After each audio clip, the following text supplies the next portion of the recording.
अस्सलाम वालेकुम, मैं हूँ आबिद अंदलीब। वैसे आज एक अनहोनी हो गई है और यकीन माने मज़ा आ गया है। जिस तरह से शहबाज शरीफ की छतरोल हुई है और जो तोहफ़ा उन्होंने जनरल कमर जावेद बाजवा और पूरी फ़ौज को पेश किया था 24 घंटों के अंदर अंदर, उसको किस तरह से मुस्तरद किया गया। और शहबाज शरीफ ने ये तोहफ़ा बुनियादी तौर पर किसके कहने पर ये दिया था पाक फ़ौज को। ये तारिक फ़ातमी की मैं बात कर रहा हूँ। आपको पता है तारिक फ़ातमी, और थोड़ा सा मैं आपको बताऊँगा कि हुआ क्या है और वो क्या एक जुमला था कि जिसकी वजह से शहबाज शरीफ को ये सब कुछ करना पड़ा और इतना बड़ा यू टर्न लेना पड़ा इनको 24 घंटे के अंदर अंदर। इनको लग पता गया और इनको समझ आ गई कि ये जो करने जा रहे हैं, ये जो सोलो फ्लाइट लेने जा रहे हैं, ये कितने पावरफुल है। वो एक जुमला मैं आपको बताऊंगा और उस जुमले से आपको ये पूरी की पूरी गेम समझ आ जाएगी कि ये हो क्या रहा है। तोहफा था जी तारिक फ़ातमी का, और तारिक फ़ातमी एक बदनाम ज़माना जासूस वो कैरेक्टर है जिसने पाकिस्तान की एक इंतहाई टॉप सीक्रेट मीटिंग के मिनट्स को पब्लिक कर दिया था। एक साजिश थी पाकिस्तान की फ़ौज के ख़िलाफ़, आईएसआई के ख़िलाफ़, और वो मिनट्स क्या थे कि उस मीटिंग में आईएसआई की और नून लीग की जो क़यादत है शहबाज शरीफ, उनके दरमियान तलखी होती है कोई, और वो तलखी इस बात पे होती है कि नून लीग ये चाहती है कि पाकिस्तान के अंदर जितनी भी दहशत गर्दों के ठिकाने उनके ऊपर ऑपरेशन किया जाए, और आईएसआई उसका इनकार करती है। इंतहाई फैब्रिकेटेड फॉल्स स्टोरी थी और झूठ पर मबनी इस तरह की स्टोरी बनाकर डॉन अखबार के एक साफ़ी थे सरल अलमेडा, उनको लीक की गई थी। और उसके बाद जो कोराम बचा पूरी दुनिया ने उसको देखा, और एक सुबकी हुई आईएसआई की, और आज तक हिंदुस्तान का मीडिया उसको अपनी तमाम ऑफिशियल विजिट्स के ऊपर, अपने मीडिया के ऊपर, अपनी कैंपेन के ऊपर, पाकिस्तान के ख़िलाफ़ जितनी उनकी कैंपेन होती है फाटिफ में, उसके अंदर उसको इस्तेमाल करता है कि पाकिस्तान की हुकूमत खुद ये कहती है और पाकिस्तान की जो एजेंसीज़ हैं, जो फ़ौज है, जो आईएसआई है, वो पनाह देती है दहशत गर्दों को। तो पाकिस्तान के ख़िलाफ़ जो एक बयानिया था दहशत गर्दी का, वो प्रोमोट हुआ, और ये इतनी बदतरीन साजिश थी कि फ़ौज के अंदर इस पर बड़ा इख्तलाफ पाया गया। और उस वक्त जो तहकीकात हुई उसमें इनका नाम सामने आया, राव तहसीन एक थे, उनका नाम सामने आया, परवेज़ रशीद का नाम सामने आया, और फ़ौज ने ट्वीट किया था और मुस्तरद किया था उन तमाम फाइंडिंग्स को, और उसके बाद इनको निकाला गया ओहदे से। उस वक्त भी ये स्पेशल असिस्टेंट थे फॉरेन अफेयर्स पे नवाज शरीफ के साथ, इनको निकाला गया।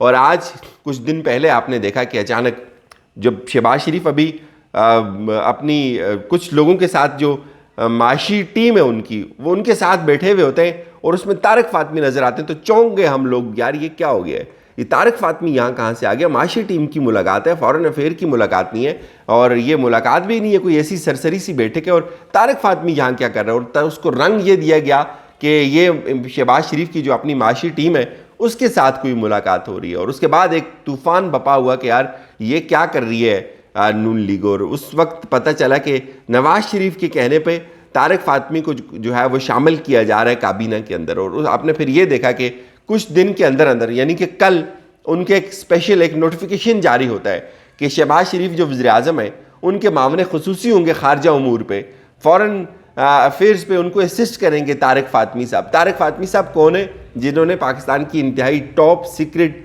जो मीटिंग थी उसके गलत मिनट्स, उसके हवाले से गलत रिपोर्ट किया दुश्मनों को, और उसका फ़ायदा आज तक दुश्मन उठा रहे हैं। अब सवाल यहाँ ये पैदा हो गया कि ये कैसे हो गया। और उस वक्त भी जब मीटिंग के अंदर तारिक फ़ातमी बैठे हुए थे तो इत्तेहादी भी परेशान थे और नून लीग के लोग भी परेशान हुए इस बात को देख कर कि यार तारिक फ़ातमी को क्यों आपने बिठा लिया, इससे तासुर अच्छा नहीं जाएगा। अभी आज पहला दिन है, आप तारिक फ़ातमी से क्या निकालना चाह रहे हैं। तो पता चला जी कि ये नवाज शरीफ की इमा पे हुआ है।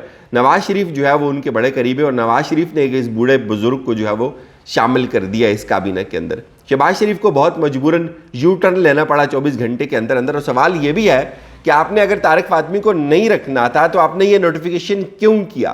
क्या ऐसी अनहोनी होगी? कहाँ से आपका सॉफ्टवेयर अपडेट हो गया? इस पर बाद में बात करेंगे। लेकिन जब ये नोटिफिकेशन हुआ तो सवाल उठने शुरू हुए। आपको याद है हमने पहले भी एक वीडियो की थी कि जनरल बाजवा को एक तोहफा दिया शहबाज शरीफ ने, और उसके बाद सवाल ये उठना शुरू हुए कि ये क्या हो सकता है भाई। एक ऐसा बंदा जो उस वक्त फ़ौज ने मुस्तरद किया था, जिसके ऊपर एतराज़ लगे थे, जिसने पाकिस्तान की बहुत खुफिया नौयत की जो चीज़ें थी जिनको डिस्क्लोज़ नहीं होना चाहिए था, अगर वो थी भी, फॉर एग्जांपल पहली बात है कि वो थी ही नहीं, अगर वो थी भी तो उनको डिस्क्लोज़ नहीं होना चाहिए था।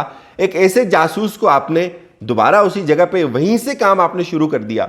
तो जुमला ये गर्दिश करने लगा कि उस वक्त का तारिक फ़ातमी नामंजूर था।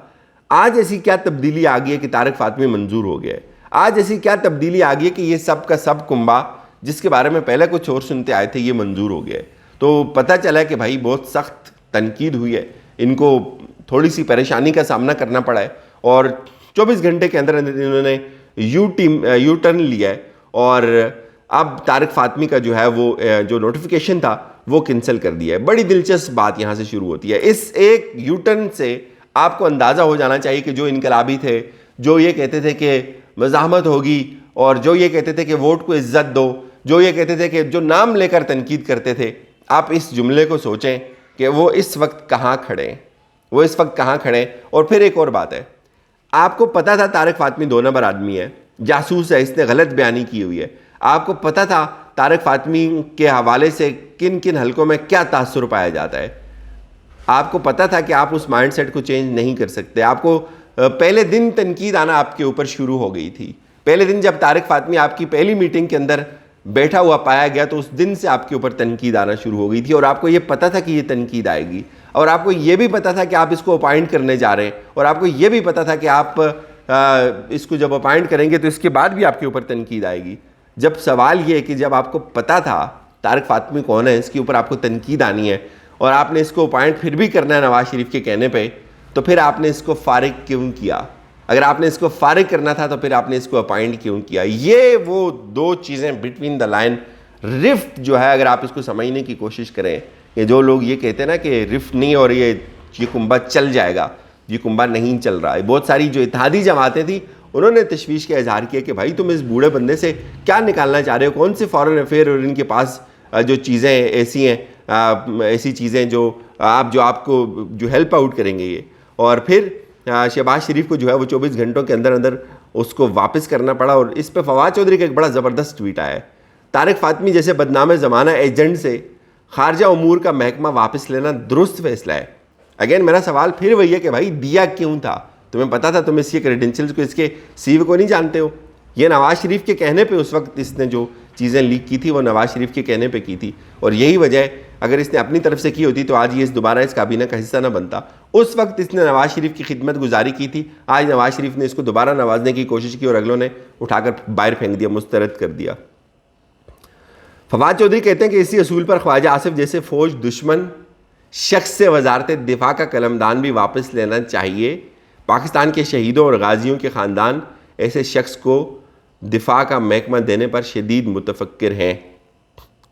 ये सूरत हाल है जी तारिक फातमी की, और तारिक फातमी को अब इन्होंने घर भेज दिया है। जितनी बड़ी इनकलाबी हुकूमत थी, जितना बड़ा इत्तेहाद, जो लोग अब भी ये सोचते हैं कि ये हुकूमत चल रही है, ये हुकूमत अपने पाँव के ऊपर खड़ी है, ये हुकूमत ना चल रही है ना अपने पाँव के ऊपर खड़ी है। इस हुकूमत के सारा का सारा इनकलाब यहाँ आकर निकल जाता है जब इनको अपनी चीज़ें रिवर्स करनी पड़ती हैं, जब इनको अपना कहा हुआ वापस लेना पड़ता है, जब इनको यू टर्न लेने पड़ते हैं। एक यू टर्न इमरान खान लेता था और उसके ऊपर एक घंटा प्रोग्राम होते थे। अब इनसे कोई पूछे कि आपने तारिक फातमी को क्या सोच के ये दिया था पोर्टफोलियो और आपने किसके कहने पर वापस कर दिया है, बात यहाँ ख़त्म हो जाएगी। इजाज़त दीजिए।